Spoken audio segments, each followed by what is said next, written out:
नमस्कार, मैं डॉक्टर के पांडे। आज हम बात कर रहे हैं पोल्यूशन के बारे में। जब आज मैं वीडियो बना रहा हूँ तो 14 नवंबर को दिवाली थी। 15 की रिपोर्ट ये थी कि पिछले 4 सालों में सबसे ज़्यादा पोल्यूटेड दिन 15 नवंबर का था। सबसे ज़्यादा पोल्यूशन दिल्ली एनसीआर में 15 नवंबर को था, लेकिन 15 नवंबर को फिर 15-16 को बारिश हो गई बहुत सारे इलाकों में, और 16 नवंबर को क्लीन एयर का भी थी।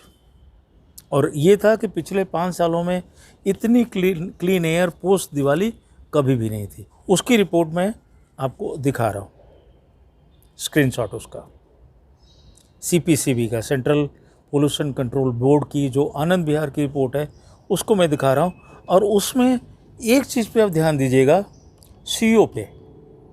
CO होता है कार्बन मोनोऑक्साइड। ये एक कार्बन का एटम और एक ऑक्सीजन का मिलके बनता है। जो लोग फिजिक्स वगैरह केमिस्ट्री वगैरह पढ़े हैं उनको इसका आइडिया होगा, साइंस के स्टूडेंट्स बच्चे जानते हैं। तो ये कार्बन मोनोऑक्साइड, अब देखिए कि 16 तारीख की शाम की रिपोर्ट है करीब, ये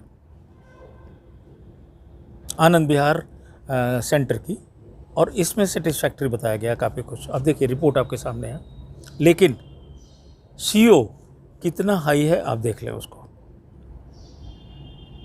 अब ये CO है क्या, उसके बारे में बताना चाह रहा हूँ। अंत तक देखिए, आपको समझ आएगा कि आप और हम कितनी सीरियस कंडीशंस में जी रहे हैं। एरिस्टोटल एक साइंटिस्ट होते थे, ये ईसा पूर्व के थे।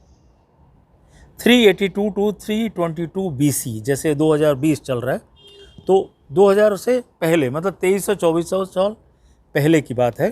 तब इन्होंने क्या कहा था कि भाई जब हम कोयला जलाते हैं तो उसमें से जहरीला गैस निकलती है। ये इनका रिसर्च था।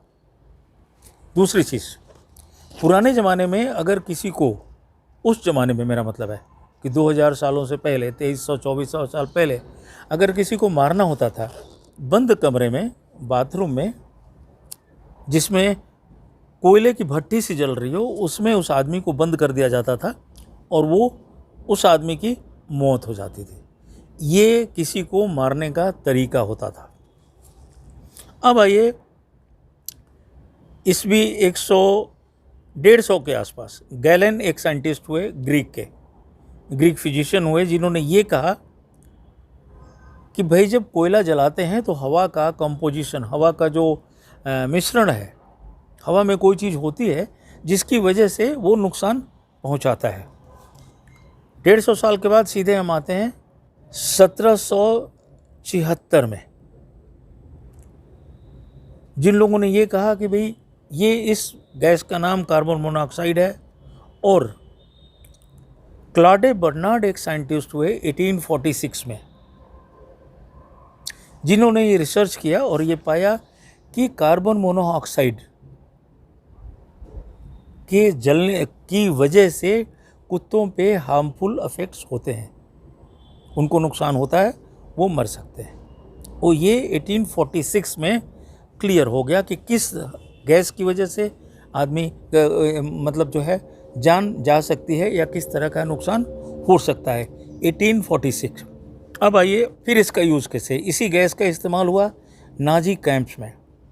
सेकेंड वर्ल्ड वॉर में आपने सुना होगा कि बहुत सारे यहूदियों का, ज्यूज़ का कत्ल किया गया था गैस चैम्बर्स में। एक बहुत फेमस गैस चैम्बर है चेल्मिनो, ये नॉर्दर्न पोलैंड, ऑक्युपाइड जर्मनी में था, और ये बहुत फेमस जगह रही है। और यहाँ पे यहूदियों को मारने के लिए इसी गैस का इस्तेमाल हुआ था, कार्बन मोनोऑक्साइड, जो मैं आपको पहले अपने उसमें दिखा चुका हूँ, उसका स्क्रीनशॉट में आपको दिखा चुका हूँ। अब आइए, ये गैस है क्या। तो ये कलरलेस होती है, कोई रंग नहीं होता इसमें, कोई गंध नहीं होती, ऑडरलेस होती है, टेस्टलेस होती है। मुंह में भी आपके जाए, आप सूंघें या निगल रहे हैं तो आपको पता नहीं लगेगा, लेकिन बहुत ज़्यादा जहरीली होती है। अगर इसकी स्ट्रेंथ 667 पार्ट पर मिलियन खाली हो तो बॉडी की जो हीमोग्लोबिन होती है जिससे कि ऑक्सीजन जाता है वो 50% कन्वर्ट होके और वो एक तरह से जहरीली चीज़ हो जाती है। वो थोड़ा बायोलॉजी की बात है, वो समझना थोड़ा सा मुश्किल है। अब आइए इससे सिम्टम्स क्या होते हैं। अगर ये ज़्यादा है हवा में तो हेडेक हो सकता है, सिर दर्द, वोमिटिंग की टेंडेंसी, वोमिटिंग भी हो सकती है, चक्कर आ सकता है, थकावट महसूस होगी और कमज़ोरी महसूस होगी।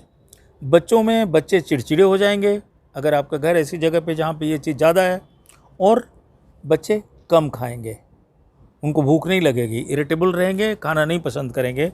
और अगर बहुत ज़्यादा हो गया, किसी को एक्सपोजर बहुत ज़्यादा हो गया तो उसको क्या हो गया, कन्फ्यूजन हो जाएगा, क्लियर बात नहीं समझ पाएगा, डिसओरिएंटेशन हो जाएगा, इधर का उधर समझेगा, दिशा का भी भ्रम हो सकता है, आँखों से साफ नहीं दिखाई देगा, ठीक है, फैंटिंग हो सकती है, बेहोश होकर गिर सकता है और दौरे तक पड़ सकते हैं। तो ये जो 16 नवंबर की रिपोर्ट मैं आपको दिखाया था उसका इंटरप्रिटेशन मैं फिर CPCB की साइड से ही दे रहा हूँ, सेंट्रल पोल्यूशन कंट्रोल बोर्ड का ही चार्ट दे रहा हूँ कि नॉर्मल वैल्यूज इसकी क्या होती है। हमें भी थोड़ा इसमें कन्फ्यूजन इसलिए हुआ कि साइंस में इसको हम लोग पढ़ते हैं पार्ट्स पर मिलियन में, CPCB कहता है कि इसको हम मिलीग्राम में हर 6-8 घंटे में मेजर करते हैं, लेकिन यहाँ रिपोर्ट जो है माइक्रोग्राम में। लेकिन फिर भी उनकी नॉर्मल रेंज क्या है वो देख लें। सबसे शुरुआत में हमने चार्ट दिया हुआ है, उनका स्क्रीनशॉट की 16 तारीख को क्या था, आप उससे देखें तो आप ये देखें कि कितनी खतरनाक स्थिति में हम दिल्ली, NCR वाले लोग और बाकी शहरों को लोग जहाँ पे पोल्यूशन ज़्यादा है जी रहे हैं। हम लोग अभी सिर्फ ध्यान देते हैं PM 2.5, PM 10, डस्ट पोल्यूशन और इन सब चीज़ों पे। ये कैसे होता है, क्या होता है, वीडियो बहुत लंबी हो जाएगी, तो इसलिए मैं अगले वीडियोस में आपको और चीज़ें पोल्यूशन के बारे में बताऊंगा। अपना ध्यान रखें। अगर आपको ये मेरा वीडियो पसंद आया है इसको शेयर करें, सब्सक्राइब करें, लाइक करें और आगे के वीडियो आपको फिर मिलते रहेंगे।